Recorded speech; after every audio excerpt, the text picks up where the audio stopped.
Hello बच्चों, नमस्कार। स्वागत है आपका अपने परिवार अंकित एजुकेशन अड्डा पर।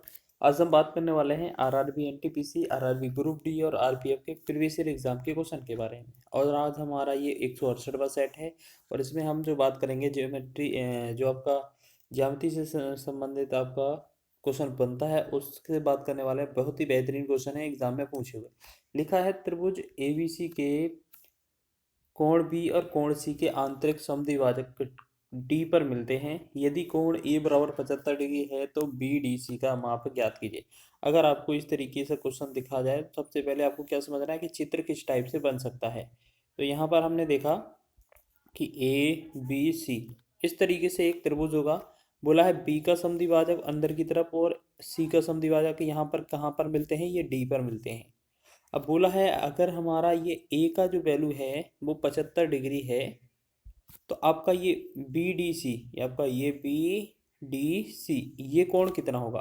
तो आपको याद रखना है कोण बी डी सी का जो रिलेशन होता है वो क्या होता है, कोण ए बटा में दो, मतलब जो ये वाला कोण है कोण ए बटा में दो प्लस में 90 या 90 के बराबर होता है। तो हमने देखा ए का मान जो है वो 75 है, ए का मान जो है वो कितना है 75 है, बटा में 2 करेंगे प्लस में 90 कर देंगे। ठीक है, 90 कर देंगे। फिर हमने क्या किया, 75 में 2 का भाग करेंगे तो 2 तिया 6, 2 7 14 और 2 पंचे 10, 37.5 प्लस में 90 इसके बराबर होगा। और जब इन दोनों को जोड़ेंगे तो ये बनेगा 127.5। तो इसका राइट आंसर होगा ऑप्शन नंबर डी। ठीक है, बहुत ही बेहतरीन क्वेश्चन है, एग्जाम में पूछा जा सकता है। नेक्स्ट क्वेश्चन की बात करेंगे हम। अगला प्रश्न बन सकता है हमारा कि यदि त्रिभुज एबीसी में कोणों का अनुपात 4:3:5 है तो कोण ज्ञात कीजिए।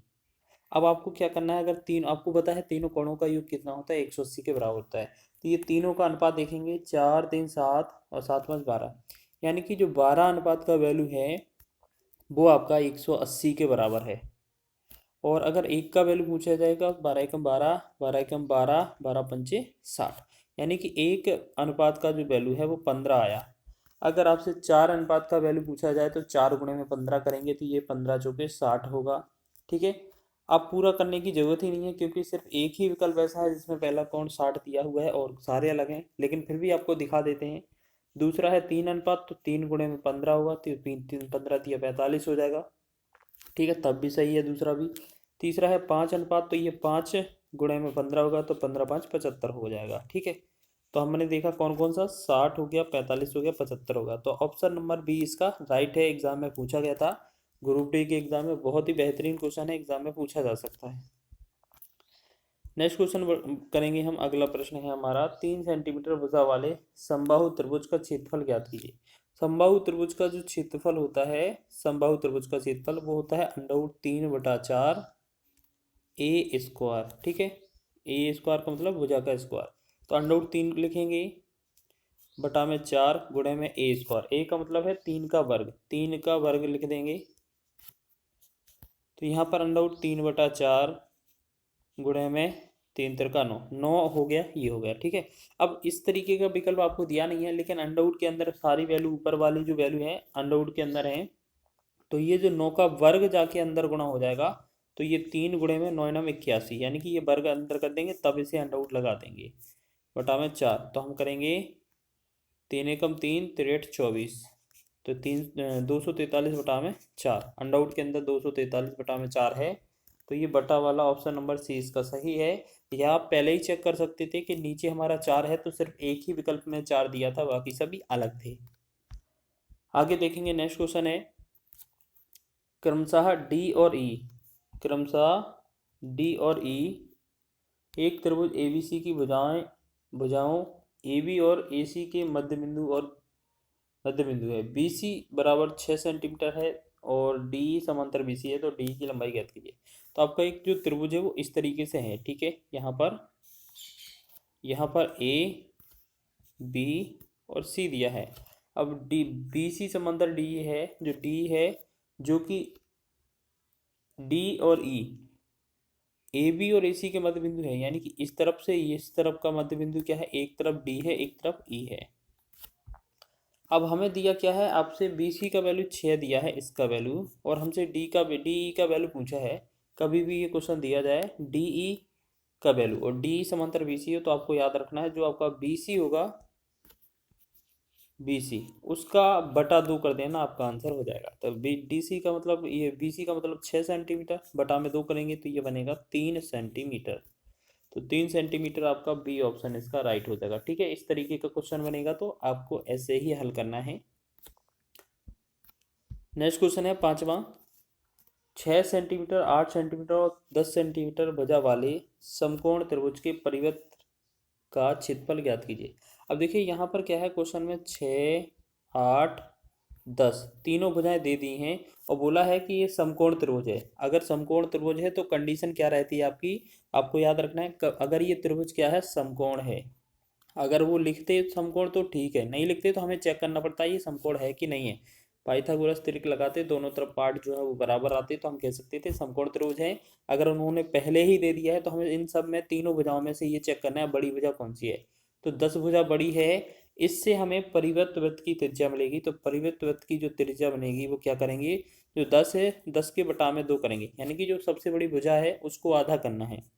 तो 10 में बटा 2 कितने का होगा, कितना होगा 5 सेंटीमीटर हो गया। ठीक है, अब हमसे पूछा है क्षेत्रफल कितना होगा। तो वृत्त का क्षेत्रफल होता है पाई आर स्क्वायर। तो पाई का वैल्यू पाई ही रहने दें क्योंकि पाई के रूप में आंसर दिया जा रहा है।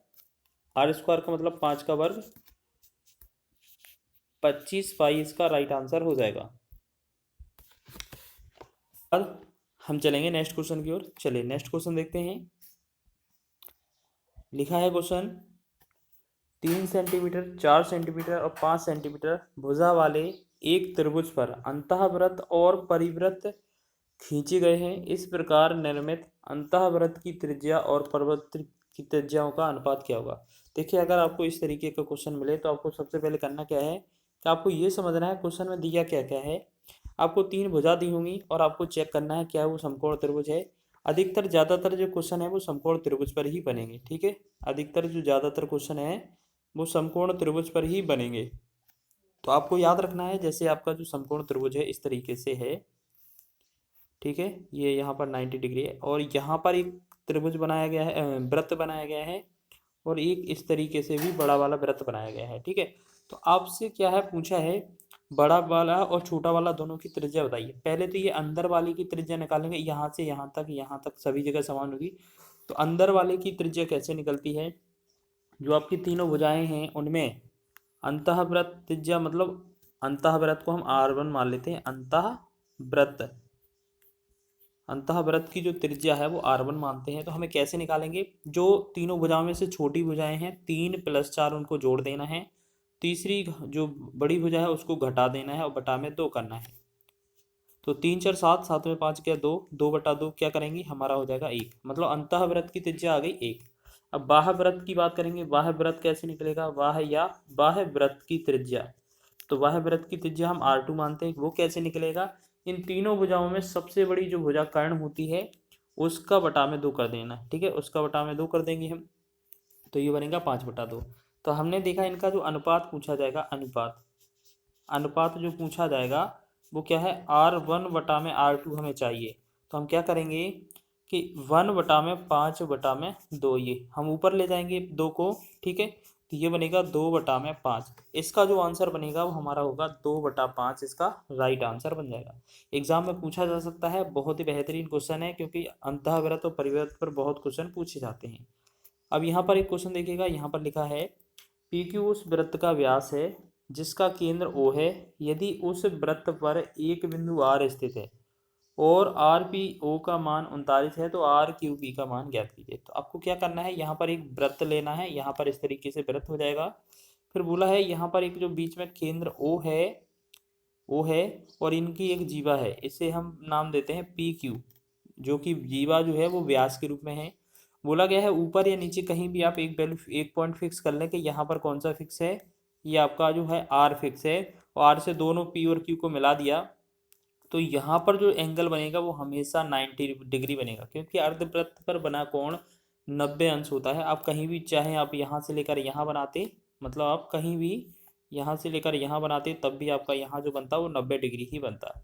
ठीक है, तो आपने ये देख लिया। और बोला है कि आर पी क्यू यहाँ का जो वैल्यू है वो 39 डिग्री है। तो यहाँ का आर क्यू पी का वैल्यू निकालना है, तो हमें सबसे पहले क्या करना है कि 90 डिग्री एक तरफ तो हो ही गया है। अब इस 39 का और इस वाले एंगल का योग है वो 90 डिग्री होना चाहिए। यानी कि कोण अगर आर क्यू पी निकालना है तो हमें क्या करना है, 90 में से इस 39 को घटा देंगे तो हमारा आंसर आ जाएगा। तो 10 में से 9 गया 1, और 10 में से 4, 9 में से 4 चला जाएगा 5। तो ये बनेगा 51। इस क्वेश्चन का राइट आंसर होगा ऑप्शन नंबर ए, इसका सही हो जाएगा। ठीक है, इस तरीके का एग्जाम में क्वेश्चन बन सकता है आपका।